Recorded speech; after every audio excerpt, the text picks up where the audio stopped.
So in this tutorial, we are going to look at standing waves when they occur in air columns and pipes. And there's two special cases we're going to look at called open and closed pipes. We see a bunch of harmonics, or what standing waves look like, so what we want to do is understand why they have these particular shapes, and then ultimately to be able to determine wavelengths and corresponding frequencies for those particular harmonics. So let us explain how we develop, let's say, the first harmonic for a closed pipe, and then ultimately the first harmonic for an open pipe. Basically, these evolve because of boundary conditions at the ends. All right, so in a closed pipe, what it means is it's closed at one end right here, and it's open at another to the air from the outside. And in an open pipe, it's open at both ends. There could be a doubly closed, so I'm not going to show it here, but it would still follow the same general rules, and that's this. Nodes always occur at the closed end, and antinodes always occur at the open end. Okay, so let's take a look at this first, the simplest case. If I have to have a node here and antinodes there, the simplest standing wave I can produce is simply node to antinode, which is what I have here. So if I draw in from node to antinode as they have there, what we see, and this is the critical thing, is that this is a quarter of a wave. Pay close attention to why that's a quarter of a wave. Make sure you can recognize that in future pipe situations. Okay, so if I want to create the next harmonic, I always have to have a node here. I always have to have an antinode here. So to make a next complex harmonic, I simply add another node. So I have to add another node such that it's a quarter of a wave from the antinode and half a wavelength from the other node. So what I get is a wave that looks as seen here, node to node, or node, antinode, node, then antinode again. And then we have the dash one, which is a half a cycle later. So once again, we see that this is 3/4 of a wave. And then so on and so forth, 5/4, 7/4, 9/4. And what you want to notice, if you pay attention, is that these are odd harmonics. Okay, there are no second, fourth, sixth, eighth harmonics with a closed pipe. They only come in odd numbers because, as we will see, the frequency at which this occurs is 1/3 the frequency of this, which is 1/5 the frequency of the first harmonic, etc. Okay, and that's just the way it works out. So an open pipe, same idea. We have to have antinodes at both ends because they're open at both ends. So a harmonic, to draw a standing wave, we need to put a node between those two antinodes, which would be right here.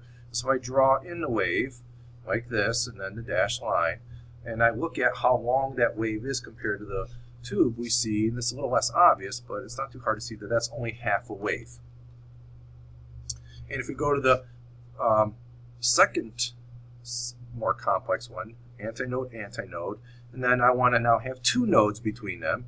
So I put them here and here, and so that I have antinode, antinode, and node between them, and I draw that in, which I'm not going to because it's already there. Then you can see why that's one wave.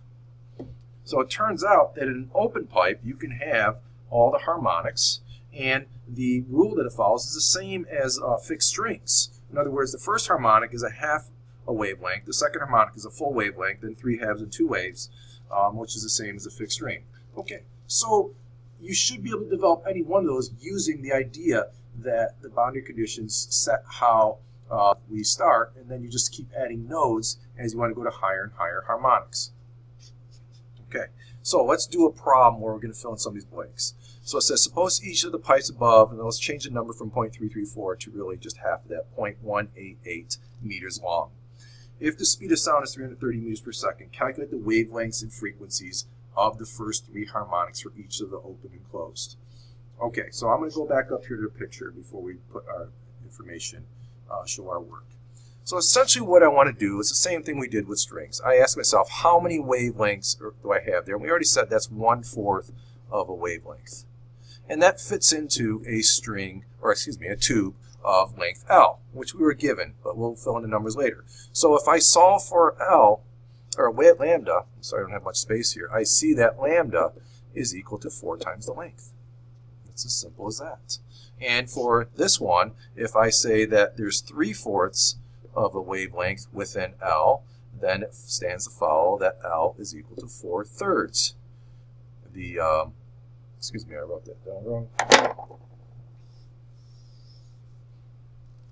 It stands that if we have 3/4 of a wavelength equals L, then lambda equals 4/3 L. Okay, so if I show my work down here, I'll do for the first harmonic, we said that there is 1/4 of a wavelength with an L, therefore lambda is 4L. 4 times 0.188 gives us a wavelength of 0.75 meters exactly. Okay, now if I want to find a frequency, I know that V equals lambda F. So F is going to be equal to V over lambda. 330 divided by 0.75 gives us 440 hertz. Okay, so I go up to here. I'm going to erase what I wrote before, and I have 0.75 meters. This is 440 hertz.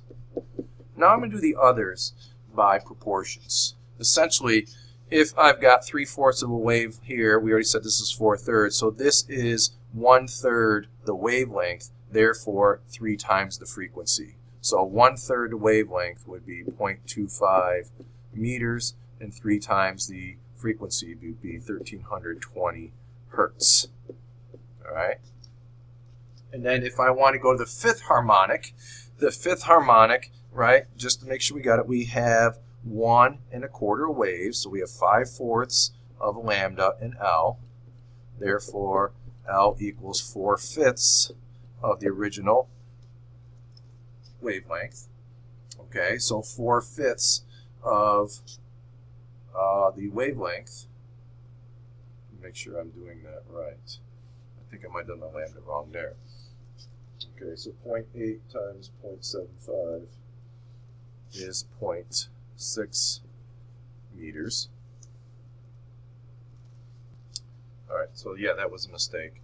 I just, once again, made the goofy mistake. So therefore, we have lambda is 4/5 L. In other words, it's going to be 1/5 the original wavelength, which is 0.15 meters. And it will be 5 times this frequency, which would be 2200 hertz. All right, I'll leave it to you to try to do the other harmonics. Okay, so for this one, it's the same idea. We know that, really cut to the short, lambda is twice the length. Okay, so twice that length is 0.376 meters. And if we multiply, we do V equals lambda F. Okay, we see that there's a very big difference here. It's essentially 880 hertz for this one. So note that the first harmonic for the same length tube compared for an open versus closed is twice the frequency. Okay, so then this one will be 1/2 the wavelength because it's one wave that fits in there, right? Lambda equals L rather than 2L. So half of this is, well, whatever, 0.17188 meters, and that would be twice 1760 hertz. Okay, I'll leave it to you to do the 3/2 wavelengths, but again, it all follows more or less the same pattern. Okay, so one last problem here.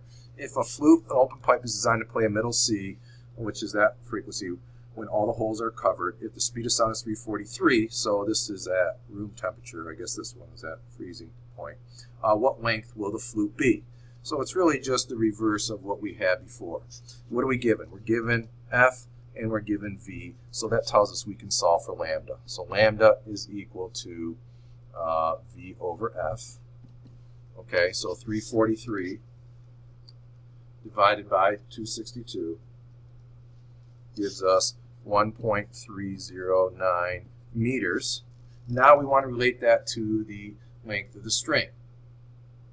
Okay, so when all the holes are covered, this is assumed to be then the fundamental.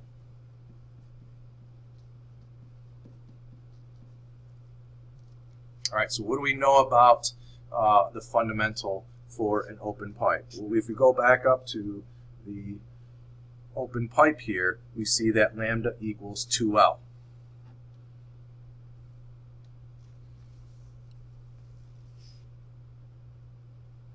All right, so if lambda is equal to 2L, then L is equal to lambda over 2. So that's going to be 1.309 divided by 2. So the length of the flute is about 0.65 meters. There you go. And what would the length of a clarinet be for the same frequency? Okay, so lambda is still going to be 1.309 because we have the same velocity and the same frequency. However, for the fundamental, if we go back up, we saw that lambda is 4L. So the length of a clarinet is going to be lambda over 4 for that particular, and maybe not the whole clarinet, but at least the air column where that's being produced. So that would be essentially half of this, or about 0.32 meters. Okay, so pay close attention to those shapes of those standing waves and understand how we can get wavelengths from them.